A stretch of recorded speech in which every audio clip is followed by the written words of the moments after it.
Hello doctors. तो आज का हमारा टॉपिक है होम्योस्टेसिस। ओके, इस पूरे लेक्चर के दौरान अगर आपको कहीं कोई डाउट आता है तो आप कमेंट सेक्शन में ड्रॉप कीजिएगा। हम कोशिश करेंगे कि हम आपके सारे सवालों के जवाब दे पाएं। चलिए स्टार्ट करते हैं आज का अपना टॉपिक होम्योस्टेसिस। इस वर्ड का मतलब क्या होता है वो समझिए। सपोज करिए ये कोई पर्सन, ठीक है, ये कोई पर्सन ए है और इसकी ये बॉडी है।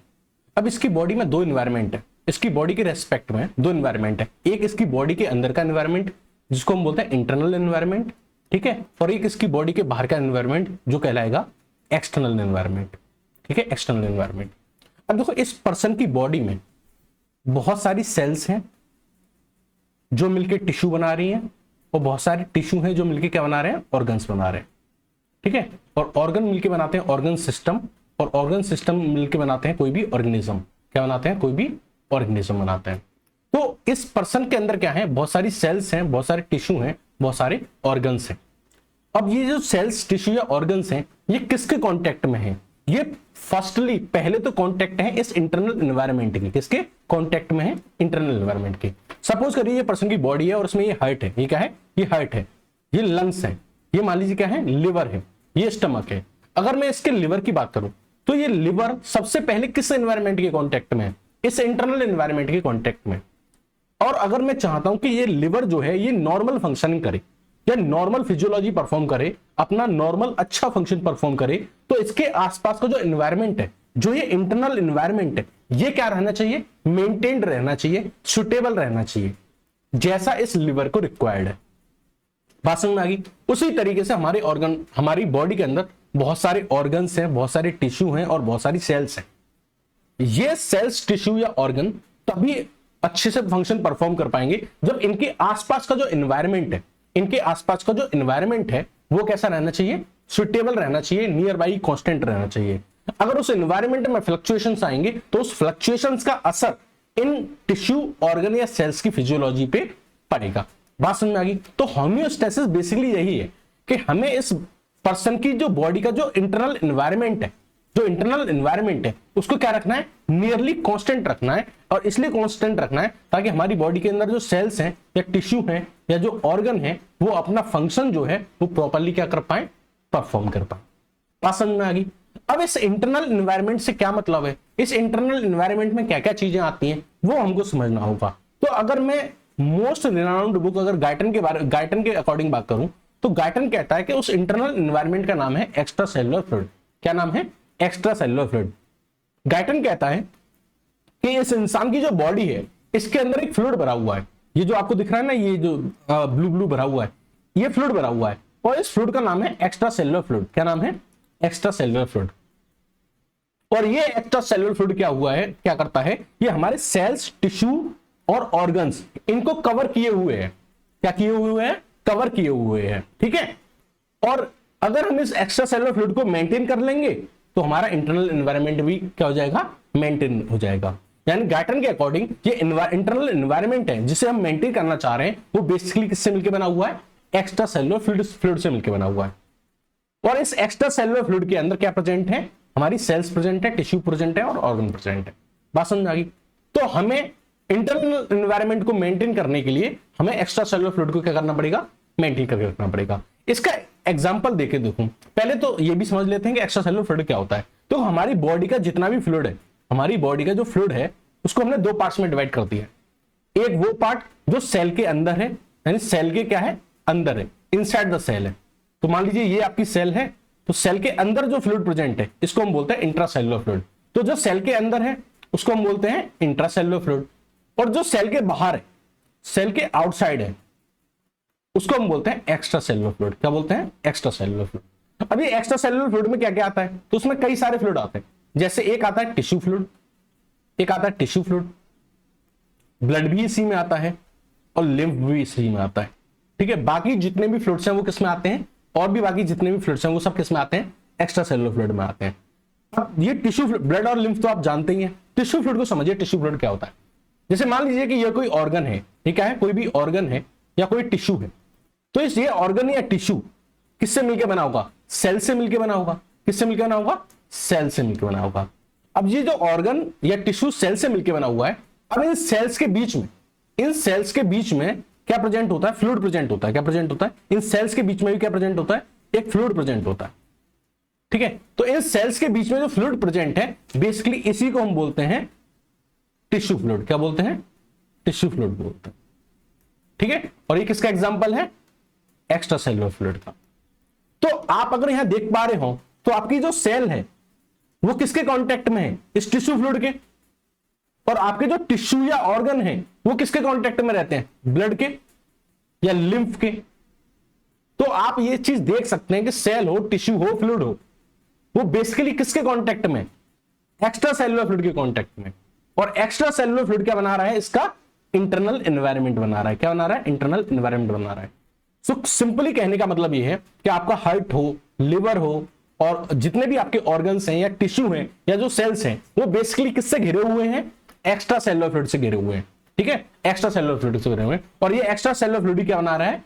इंटरनल एनवायरनमेंट बना रहा है आपके सेल, टिश्यू या फिर ऑर्गन्स का। और हमें इसी को क्या करके रखना है? मेंटेन करके रखना है। और इसी को मेंटेन करना क्या कहलाता है? होम्योस्टेसिस कहलाता है। होपफुली आपको बात क्लियर हो गई होगी। बेसिकली क्या होता है कि ये जो एक्स्ट्रा सेलुलर फ्लूइड है, बेसिकली ये आपका जो मान लीजिए पर्सन है और इसकी बॉडी में क्या भरा हुआ है? मान लीजिए ये एक्स्ट्रा सेलुलर फ्लूइड भरा हुआ है।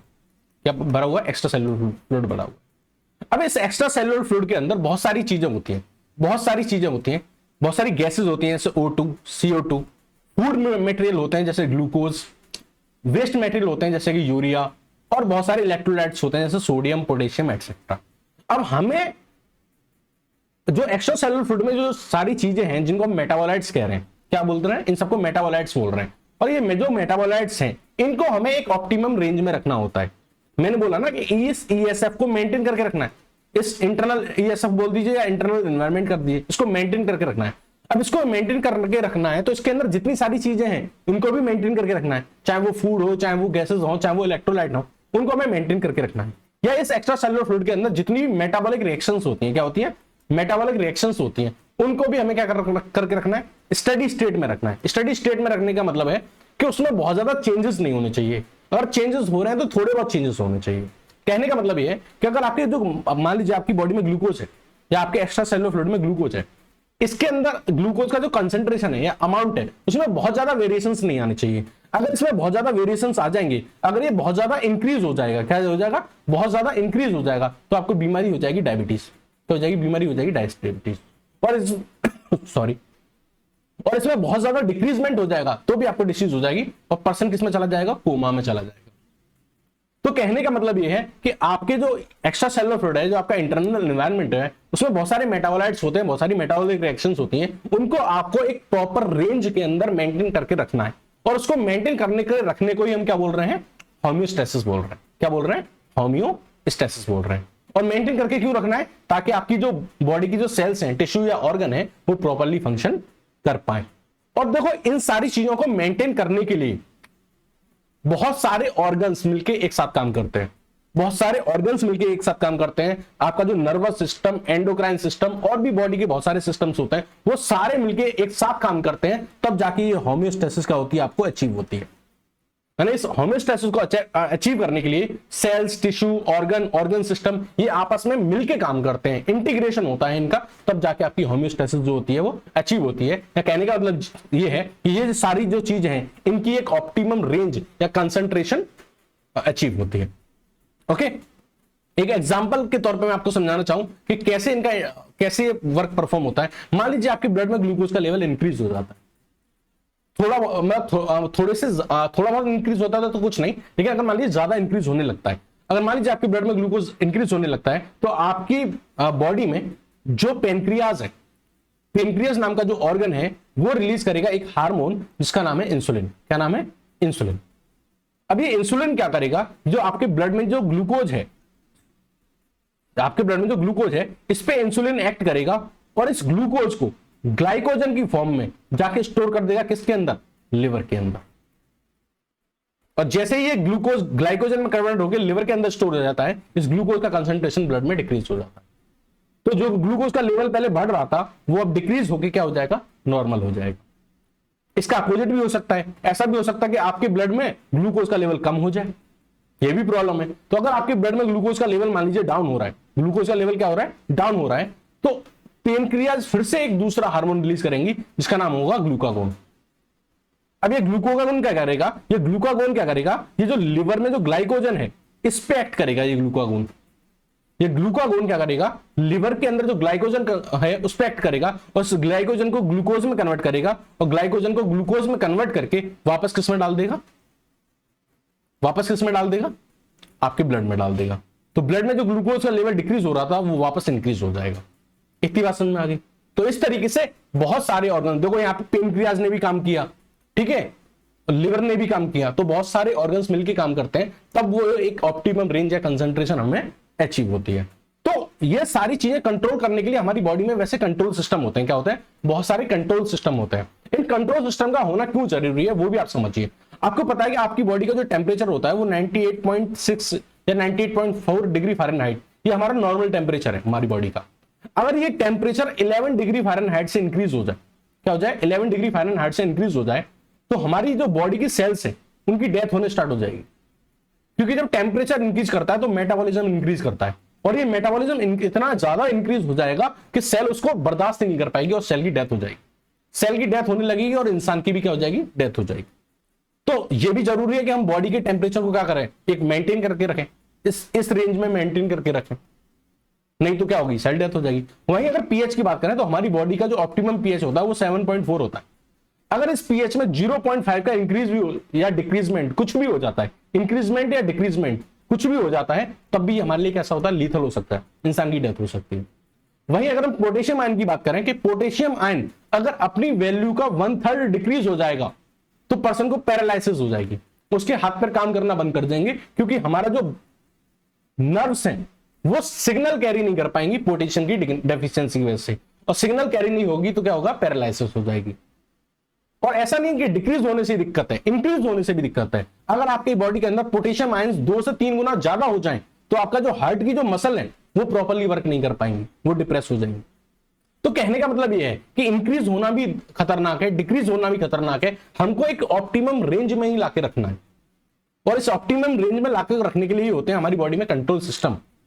सिमिलरली बात करें, कैल्शियम आयन अगर मान लीजिए अपनी वैल्यू का हाफ हो जाए तो टिटेनिक कॉन्ट्रैक्शन हो जाते हैं, यानी आपकी बॉडी में स्पाज्म आने लगता है। मान लीजिए स्पाज्म का मतलब, मान लीजिए मेरी ये हैंड की जो मसल्स है ये कॉन्ट्रैक्ट कर जाएंगी और थोड़े टाइम तक ये कॉन्ट्रैक्ट रहेंगी और फिर थोड़े टाइम बाद रिलैक्स होंगी, यानी हमारी बॉडी में कॉन्ट्रैक्शंस आने लग जाएंगे, दैट इज टिटेनिक कॉन्ट्रैक्शन। उसी तरीके से अगर ग्लूकोज आपकी बॉडी में डिक्रीज हो जाता है अपनी वैल्यू का हाफ, तो आपको कन्वल्यूजन यानी दौरे पड़ने लग जाएंगे, मेंटल इरिटेबिलिटी आ जाएगी। तो कहने का मतलब यह है कि चीजों को ना तो बढ़ने देना है ना कम होने देना है, एक ऑप्टिमम रेंज में रखना है। और ऑप्टिमम रेंज में रखने के लिए क्या होते हैं, control system of the body होते हैं। और ऐसा ही कंट्रोल सिस्टम क्या है, होम्योस्टेसिस।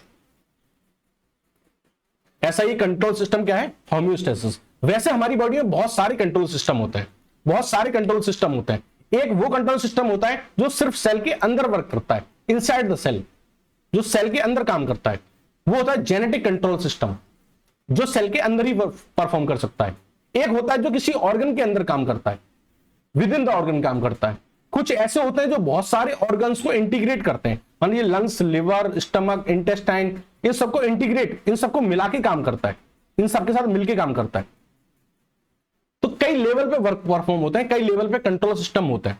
कुछ होते हैं जो सेल के अंदर वर्क करते हैं, कुछ ऑर्गन के अंदर काम करते हैं, और कुछ ऐसे होते हैं जो डिफरेंट ऑर्गन्स को मिला के साथ काम करते हैं और उनको कंट्रोल करते हैं। ठीक है, हम जिसमें से एक कंट्रोल सिस्टम को समझने जा रहे हैं, होम्योस्टैटिक सिस्टम, होम्योस्टैटिक सिस्टम, जिसमें हम क्या करेंगे, हमारी बॉडी का जो इंटरनल एनवायरमेंट है या एक्स्ट्रा सेलुलर फ्लूइड जो है, इसको हम क्या करेंगे, मेंटेन करके रखेंगे। हम अपनी बॉडी के इंटरनल एनवायरमेंट को अगर हम मेंटेन करके रख रहे हैं तो वो कौन सा सिस्टम है, होम्योस्टैटिक सिस्टम। इस होम्योस्टैटिक सिस्टम के बेसिकली दो कंपोनेंट है। क्या है, बेसिकली दो कंपोनेंट है, दो पार्ट्स हैं। एक जो होम्योस्टैटिक सिस्टम हम पढ़ेंगे, इसमें हम दो पार्ट्स पढ़ेंगे। एक कि इस होम्यो सिस्टम के कंपोनेंट क्या क्या है, और दूसरा ये कि ये होम्योस्टैटिक सिस्टम फंक्शन कैसे परफॉर्म करता है। पहला कि ये होम्योस्टैटिक सिस्टम है, ये किन चीजों से मिलकर बना होता है, इसके पार्ट्स क्या है, पार्ट्स, कंपोनेंट। और दूसरा ये काम कैसे करता है, एक्शन। ठीक है, तो होम्योस्टैटिक सिस्टम को हम दो पार्ट्स में पढ़ेंगे। होम्योस्टैटिक सिस्टम क्या है, हमारी बॉडी के इंटरनल एनवायरमेंट को मेंटेन रखना। बात समझ आ गई। चलो अब जो पहले बात करते हैं हम कंपोनेंट की, फिर हम पढ़ेंगे एक्शन। तो कंपोनेंट में तीन कंपोनेंट होते हैं, कंपोनेंट में तीन पार्ट्स होते हैं, सेंसर, डिटेक्टर या रिसेप्टर, दूसरा पार्ट होता है कंट्रोल एंड कंपेयर सेंटर, और तीसरा पार्ट होता है इफेक्टर। तो पहले हम कंपोनेंट को पढ़ेंगे, फिर हम क्या पढ़ेंगे, मैकेनिज्म को पढ़ेंगे या एक्शन को पढ़ेंगे। अगर हम कंपोनेंट की बात करें तो मैंने आपको बताया था कंपोनेंट में तीन पार्ट्स होते हैं, एक होता है सेंसर, डिटेक्टर या रिसेप्टर, दूसरा पार्ट होता है कंपेयर एंड कंट्रोल सेंटर, और तीसरा पार्ट होता है इफेक्टर। बात समझ में आ गई? चलो इसको एक एग्जांपल से लेके समझते हैं, तब हमको ज्यादा अच्छे से समझ में आएगा। सपोज करिए कि मान लीजिए कोई पर्सन है, मेरा दोस्त है जिसका नाम है अंकुश। मान लीजिए अंकुश की बॉडी का टेम्परेचर राइज कर रहा है, अंकुश की बॉडी का टेम्परेचर जो है वो क्या कर रहा है, राइज कर रहा है। तो अंकुश की अगर बॉडी का टेम्परेचर राइज कर रहा है तो अंकुश की जो बॉडी की जो स्किन है उसमें प्रेजेंट होंगे थर्मो रिसेप्टर्स। क्या होंगे? थर्मो रिसेप्टर्स प्रेजेंट होंगे। अब ये थर्मो रिसेप्टर जो होंगे ये राइजिंग टेम्परेचर को रिकॉग्नाइज करेंगे कि बॉडी का टेम्परेचर जो बढ़ है वो बढ़ रहा है, और इस राइजिंग टेम्परेचर को जब रिकॉग्नाइज करेंगे तो ये एक मैसेज भेजेंगे किसको, ब्रेन को। और ब्रेन क्या करेगा, उस मैसेज को रिसीव करेगा और कंपेयर करेगा टेम्परेचर को with respect to normal range. और जब ब्रेन को ऐसा लगेगा कि टेम्परेचर बढ़ रहा है, टेम्परेचर नॉर्मल रेंज से बाहर जा रहा है, तो ब्रेन क्या करेगा, एक मैसेज भेजेगा, एक रेस्पॉन्स भेजेगा किसको, स्वेट ग्लैंड्स को, कि आप एक्टिवेट हो जाओ। एक्टिवेट करोगे, क्या करो, स्वेटिंग करो, और स्वेटिंग होगी तो क्या करेगा, टेम्परेचर डिक्रीज हो जाएगा। अब देखो यहां तीन चीजें थी, एक थर्मो रिसेप्टर जिसने इस राइजिंग टेम्परेचर को रिकॉग्नाइज किया, तो इसलिए इसको हम बोलेंगे सेंसर। क्या बोलेंगे? सेंसर, डिटेक्टर या रिसेप्टर। जो चेंज को रिकॉग्नाइज करे, जो चेंज को रिकॉग्नाइज करे वो क्या कहलाएगा, सेंसर, डिटेक्टर या रिसेप्टर। अब इसने रिकॉग्नाइज करके मैसेज भेजा ब्रेन को, ब्रेन ने उसको क्या किया, नॉर्मल रेंज से कंपेयर किया, ठीक है, और कंट्रोल करने के लिए मैसेज भेजा। तो दूसरा होता है हमारा कंपेयर एंड कंट्रोल सेंटर। ये बेसिकली मिलकर बना होता है हमारे सेंट्रल नर्वस सिस्टम से, जिसमें आते हैं ब्रेन एंड स्पाइनल कॉर्ड। तो कंपेयर एंड कंट्रोल सिस्टम किससे मिलकर बना होगा, ब्रेन या स्पाइनल कॉर्ड से। वो क्या करेगा, जो मैसेज आया है उसको नॉर्मल रेंज से कंपेयर करेगा, और अगर उसको लगेगा कि डेविएशन है तो कंट्रोल करने के लिए मैसेज भेज देगा। तो उसमें कौन आएगा, आपका ब्रेन और स्पाइनल कॉर्ड, ठीक है। अब ब्रेन ने मैसेज रेस्पॉन्स भेजा किसको, स्वेट ग्लैंड्स को, और स्वेट ग्लैंड एक्टिवेट हुए और स्वेटिंग स्टार्ट हुई और टेम्परेचर डिक्रीज हो गया। तो स्वेट ग्लैंड क्या कहलाएंगे, इफेक्टर। क्या कहलाएंगे, इफेक्टर। इफेक्टर मतलब जिसने उस रेस्पॉन्स को रिसीव किया और अपना इफेक्ट दिखाया नॉर्मलसी मेंटेन करने के लिए, नॉर्मल टेम्परेचर लाने के लिए जिसने अपना इफेक्ट दिखाया, वो क्या है, इफेक्टर। और इफेक्टर क्या है यहाँ पे, स्वेट ग्लैंड। तो आप इससे क्या समझे कि कंपोनेंट जो होम्योपैथिक होम्योस्टैटिक सिस्टम के जो कंपोनेंट होता है वो तीन होता है। सेंसर जो चेंज को रिकॉग्नाइज करेगा, दूसरा जो कंपेयर करेगा और अगर उसको डेविएशन दिखेगा तो वो कंट्रोल करने के लिए मैसेज भेज देगा, और इफेक्टर जो क्या करेगा, नॉर्मलसी स्टोर करेगा, रिस्टोर करेगा। बात समझ आ गई? ये थे कंपोनेंट ऑफ होम्योस्टैटिक सिस्टम। अब हम बात करेंगे मैकेनिज्म ऑफ एक्शन कि जो होम्योस्टैटिक सिस्टम है ये कैसे वर्क करता है, कैसे चीजों को नॉर्मल रखता है, कैसे चीजों को नॉर्मल रखता है, एक ऑप्टिमम रेंज में कैसे रखता है, ऑप्टिमम रेंज में कैसे रखता है।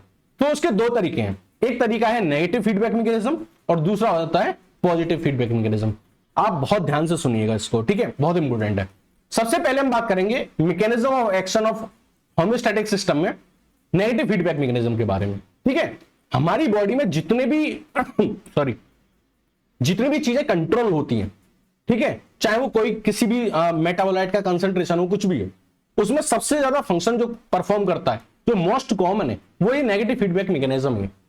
कुछ लोगों के दिमाग में ये गलत फहमी है कि नेगेटिव फीडबैक मैकेनिज्म का मतलब होता है कि कोई चीज बढ़ रही है, कोई चीज इंक्रीज हो रही है तो कम कर दो, उसको हमेशा कम कर दो। इसको लोग नेगेटिव फीडबैक मैकेनिज्म मानते हैं, बट ऐसा नहीं है, ठीक है। कंसेप्ट क्लियर करना, ध्यान से सुनना। नेगेटिव फीडबैक मैकेनिज्म हमारी बॉडी का सबसे कॉमन सिस्टम है। हमारी बॉडी में जो भी ऑप्टिमम रेंज मेंटेन की जाती है उसमें सबसे ज्यादा अहम रोल इस नेगेटिव फीडबैक मैकेनिज्म का होता है। और नेगेटिव फीडबैक मैकेनिज्म का मतलब क्या होता है वो ध्यान से सुनिएगा, बहुत इंपॉर्टेंट है कि आप चेंज को अपोज करिए और नॉर्मलसी जो नॉर्मल रेंज है उसको रिस्टोर करिए। कहने का मतलब, चेंज को अपोज करने का मतलब है अगर कोई चीज इंक्रीज हो रही है, तो आप उसको डिक्रीज करिए, और कोई चीज डिक्रीज हो रही है तो आप इसको क्या करिए, इंक्रीज करिए। लोग ये समझते हैं कि डिक्रीज करना ही नेगेटिव फीडबैक मैकेनिज्म होता है, ऐसा नहीं है।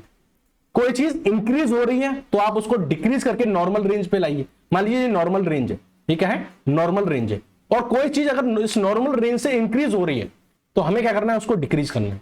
और कोई चीज अगर इस नॉर्मल रेंज से डिक्रीज आ रही है तो हमें इसको वापस इंक्रीज करके इस नॉर्मल रेंज में लाना है। This is negative feedback mechanism. अब इसको हम एक एग्जांपल से समझते हैं। मान लीजिए कि आपकी जो बॉडी का जो नॉर्मल टेम्परेचर है वो होता है 98.4। अगर हम इसकी रेंज की बात करें तो होता है 98 टू 98.8 फ़ारेनहाइट। तो मान लीजिए ये है आपकी टेम्परेचर की एक नॉर्मल रेंज। ये क्या है, आपकी नॉर्मल रेंज है आपकी टेम्परेचर की। सपोज करिए किसी भी डिसीज की वजह से या किसी भी माल फंक्शनिंग की वजह से आपकी बॉडी का जो टेम्परेचर वो इंक्रीज होने लगता है। टेम्परेचर क्या होने लगता है, इंक्रीज होने लगता है।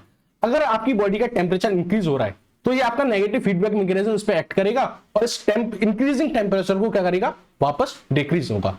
ये मान लीजिए नॉर्मल रेंज थी और आपका जो टेम्परेचर है वो क्या करना चाह रहा है, इंक्रीज करना चाह रहा है। तो आपका नेगेटिव फीडबैक मैकेनिज्म क्या करेगा, इस टेम्परेचर को क्या करेगा, डिक्रीज करेगा और वापस कहां लाना चाहेगा, नॉर्मल पे। देखो वो कैसे, जैसे आपकी बॉडी का टेम्परेचर इंक्रीज होगा, आपकी बॉडी पे जो थर्मोरिसेप्टर थे, आपकी मान लीजिए जो स्किन होती है, जो आपकी जो स्किन होती है इसमें क्या होते हैं, थर्मोरिसेप्टर। ये थर्मोरिसेप्टर जो क्या करेंगे, ये मैसेज भेजेंगे किसको, ब्रेन को। किसको भेजेंगे, ब्रेन को, कि टेम्परेचर इंक्रीज कर रहा है। अब ब्रेन क्या करेगा, ब्रेन इस टेम्परेचर को कंपेयर करेगा, जो टेम्परेचर होगा, जो सिग्नल आया है उसको कंपेयर करेगा नॉर्मल रेंज के साथ। किसके साथ, कि नॉर्मल रेंज के साथ, कि नॉर्मल ये रेंज ये है। फिर वो रिकॉग्नाइज करेगा कि हाँ टेम्परेचर इंक्रीज हो रहा है। तो अगर ब्रेन ये रिकॉग्नाइज करता है कि टेम्परेचर इंक्रीज हो रहा है तो ब्रेन क्या भेजेगा, एक रेस्पॉन्स भेजेगा। क्या करेगा, रेस्पॉन्स भेजेगा किसको, स्वेट ग्लैंड्स को। किसको, स्वेट ग्लैंड्स को। और उनको एक्टिवेट करेगा और वो एक्टिवेट होंगे तो क्या होगी, स्वेटिंग होगी। और जहां स्वेटिंग होगी वहां टेम्परेचर में क्या आएगा, डिक्रीजमेंट आएगा। तो जो चीज इंक्रीज हो रही थी, जो चीज इंक्रीज हो रही थी वो क्या होने लगी, डिक्रीज होने लगी। तो ब्रेन को मैसेज भेजना, ब्रेन को मैसेज भेजना और उसका रेस्पॉन्स आना कि टेम्परेचर डिक्रीज करो, यही क्या है, नेगेटिव फीडबैक मैकेनिज्म। यही क्या है, नेगेटिव फीडबैक मैकेनिज्म, कि आपने इंक्रीजिंग चीज को क्या कर दिया, डिक्रीज कर दिया। उसी तरीके से अगर हम दूसरे तरीके से सोचें, मान लीजिए आपकी बॉडी का टेम्परेचर डिक्रीज हो रहा था। क्या हो रहा था, टेम्परेचर डिक्रीज हो रहा था। अब टेम्परेचर अगर डिक्रीज हो रहा है तो फिर से आपका नेगेटिव फीडबैक मैकेनिज्म वर्क करेगा। और अगर आपका टेम्परेचर नॉर्मल रेंज से डिक्रीज जा रहा है तो उसको क्या करेगा, इंक्रीज करेगा। क्या करेगा, नेगेटिव फीडबैक मैकेनिज्म क्या करेगा, इसको इंक्रीज करेगा। जैसे आपका टेम्परेचर डिक्रीज जाएगा, आपके थर्मोरिसेप्टर एक्टिवेट होंगे और वो मैसेज भेजेंगे ब्रेन को कि आपका टेम्परेचर जो है वो क्या हो रहा है, डिक्रीज हो रहा है। अब जो ब्रेन होगा वो मैसेज भेजेगा किसको, मसल्स को, कि मसल्स जो है वो सिवरिंग करना स्टार्ट करना है, कांपना स्टार्ट करते हैं। अगर मसल अगर सिवरिंग स्टार्ट करेंगी तो वो क्या करेंगी, जनरेट करेंगी एनर्जी और हीट एनर्जी जनरेट करेंगी। और जैसे ही हीट एनर्जी जनरेट होगी मसल की सिवरिंग से तो टेम्परेचर क्या हो जाएगा, इंक्रीज हो जाएगा। यानी कि अगर टेम्परेचर इंक्रीज कर रहा था तो उसको डिक्रीज कर दिया और डिक्रीज कर रहा था तो इंक्रीज कर दिया और कहां ले आई, नॉर्मल रेंज में ले आई। यही है नेगेटिव फीडबैक मैकेनिज्म का वर्क, कि अपोज करना है।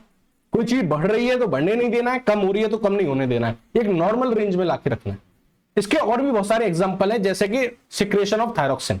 सिक्रेशन ऑफ थायरॉक्सिन, आपको पता है कि जो आपका थायराइड ग्लैंड होती है, जो आपकी थायराइड ग्लैंड होती है वो रिलीज करती है एक हार्मोन जिसको बोलते हैं थायरॉक्सिन।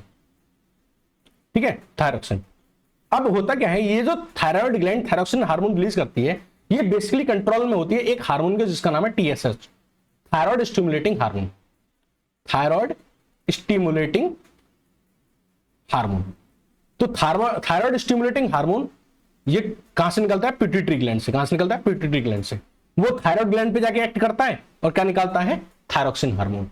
मान लीजिए आपकी ब्लड में इस थायरॉक्सिन का लेवल इंक्रीज हो जाए, क्या हो जाए, इंक्रीज हो जाए, तो हम क्या करेंगे, इस पिट्यूटरी ग्लैंड को मैसेज भेजेंगे कि आप ये टीएसएच बंद कर दीजिए, क्योंकि आप टीएसएच रिलीज कर रही हैं तो वो थायराइड ग्लैंड पे जा रहा है और थायराइड ग्लैंड से क्या रिलीज करवा रहा है, थायरॉक्सिन रिलीज करवा रहा है। तो इस तरीके से हम मैसेज, जैसे थायरॉक्सिन इंक्रीज होगा ब्लड में तो हम मैसेज भेज देंगे पिट्यूटरी ग्लैंड को कि आप टीएसएच रिलीज करना बंद कर दीजिए। टीएसएच रिलीज होना बंद हो जाएगा तो थायराइड ग्लैंड से थायरॉक्सिन निकलना बंद हो जाएगा और आपका जो थायरॉक्सिन हार्मोन है वो एक नॉर्मल रेंज में चला जाएगा। तो यानी आपका इंक्रीज हो रहा था तो आपने इसको इंक्रीज होने नहीं दिया। तो सिक्रेशन ऑफ थायरॉक्सिन हार्मोन ये भी किसका एग्जांपल है, नेगेटिव फीडबैक मैकेनिज्म का। किसका, नेगेटिव फीडबैक मैकेनिज्म का। उसी तरीके से maintain of regulation of water balance, पानी का हमारी बॉडी में बैलेंस मेंटेन करना, वो भी किसका एग्जांपल है, नेगेटिव फीडबैक मैकेनिज्म का। इंक्रीज होगा तो इंक्रीज नहीं होने देगा, अगर इंक्रीज होगा तो क्या करेंगे, क्या स्टार्ट करा देंगे, यूरिनेशन स्टार्ट करा देंगे।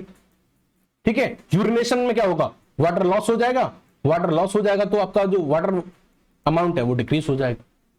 अगर मान लीजिए डिक्रीज हो गया आपके अंदर वाटर का अमाउंट, डिक्रीज हो गया वाटर का अमाउंट, तो क्या करेंगे, थ्रस्ट सेंटर को एक्टिवेट कर देंगे ताकि आपको ज्यादा से ज्यादा प्यास लगेगी, और ज्यादा से ज्यादा प्यास लगेगी तो वाटर का इनटेक इंक्रीज हो जाएगा और वापस आपका वाटर किस में चला जाएगा, नॉर्मल रेंज। सॉरी, तो आपको समझ में आ गया नेगेटिव फीडबैक मैकेनिज्म का मतलब क्या हुआ कि अपोज करना है चेंज को। ठीक है, अपोज करना है चेंज को, इंक्रीज हो रहा है तो इंक्रीज नहीं होने देना, डिक्रीज हो रहा है तो डिक्रीज नहीं होने देना। नेक्स्ट है पॉजिटिव फीडबैक मैकेनिज्म। क्या है, पॉजिटिव फीडबैक मैकेनिज्म। ये बहुत कम यूज होता है, बहुत ही लेस कॉमन है, इमरजेंसी कंडीशन में ज्यादातर यूज होता है। इसका अगर मैं एग्जांपल बताऊं, या फिर पहले ये होता क्या वो समझिए। पॉजिटिव फीडबैक मैकेनिज्म का मतलब है कि जो चीज हो रही है उसको सपोर्ट करो। कहने का मतलब अगर कोई चीज इंक्रीज हो रही है तो उसको और इंक्रीज करो, और कोई चीज डिक्रीज हो रही है तो उसको और डिक्रीज करो। ये क्या कहलाता है, पॉजिटिव फीडबैक मैकेनिज्म। यानी आपको सपोर्ट करना है चेंज को और उसी की डायरेक्शन में सपोर्ट करना है। अगर कोई चीज इंक्रीज हो रही है तो उससे और इंक्रीज करो, डिक्रीज हो रही है तो और डिक्रीज करो। इसका एक एग्जांपल लेके चलते हैं, ऑनसेट ऑफ लेबर। मतलब मान लीजिए ये यूटरस है और इस यूटरस में ये एक बेबी है जो फुली डेवलप्ड हो चुका है। क्या हो चुका है, फुली डेवलप्ड हो चुका है। तो जब बेबी फुली डेवलप हो जाता है तो वहां से एक मैसेज आता है हाइपोथैलेमस को कि बेबी पूरी तरीके से डेवलप हो चुका है यूटरस में, अब आप इसका पार्चुरेशन कर दीजिए। पार्चुरेशन मतलब इसको बाहर निकाल दीजिए। तो हाइपोथैलेमस क्या रिलीज करता है, एक हार्मोन रिलीज करता है जिसका नाम है ऑक्सीटोसिन। और ये ऑक्सीटोसिन क्या करता है, यूटरस की वॉल्स पे एक्ट करता है। ये ऑक्सीटोसिन क्या करता है, यूटरस की वॉल पे क्या करता है, एक्ट करता है और इन वॉल्स में कराता है कॉन्ट्रैक्शन। क्या कराता है, कॉन्ट्रैक्शन। और जब इन वॉल्स में कॉन्ट्रैक्शन होता है तो ये जो बेबी है ये आगे मूव करता है सर्विक्स में। कहां मूवमेंट होती है इसकी, सर्विक्स में। और जैसे ये सर्विक्स में मूव करता है तो सर्विक्स में की वो जो वॉल्स होती हैं वहां प्रेजेंट होते हैं कुछ रिसेप्टर। क्या प्रेजेंट होते हैं, कुछ रिसेप्टर प्रेजेंट होते हैं। अब ये रिसेप्टर क्या होते हैं, जैसे ही ये बेबी इसमें मूव करता है तो ये रिसेप्टर एक्टिवेट हो जाते हैं और ये रिसेप्टर बेसिकली मैसेज भेजते हैं किसको, हाइपोथैलेमस को। ये रिसेप्टर्स मैसेज भेजते हैं किसको, हाइपोथैलेमस को, कि आप और ऑक्सीटोसिन रिलीज करिए। और ज्यादा ऑक्सीटोसिन अमाउंट में रिलीज होता है और ऑक्सीटोसिन जो होता है वो फिर से यूट्रस में एक्ट करता है और इस बेबी को तेजी से बाहर निकालता है। तो यहां क्या हुआ, पहले कॉन्ट्रैक्शन हो रहा था, इन रिसेप्टर्स ने मैसेज भेजा और इन कॉन्ट्रैक्शन को और तेज कर दिया। तो इसको हम बोलते हैं positive feedback mechanism. Positive feedback mechanism कि जो चीज हो रही थी, जो कॉन्ट्रैक्शन हो रहे थे, आपने उनको और ज्यादा तेज कर दिया। बात समझ में आ गई। तो this was about positive feedback mechanism कि जो चीज हो रही है उसको सपोर्ट करो और उसको और ज्यादा उसी की डायरेक्शन में प्रमोट करो। बात समझ में आ गई। इस पूरे लेक्चर में अगर आपको कोई डाउट रहा हो तो आप कमेंट सेक्शन में ड्रॉप कीजिएगा। Thank you and have a nice day.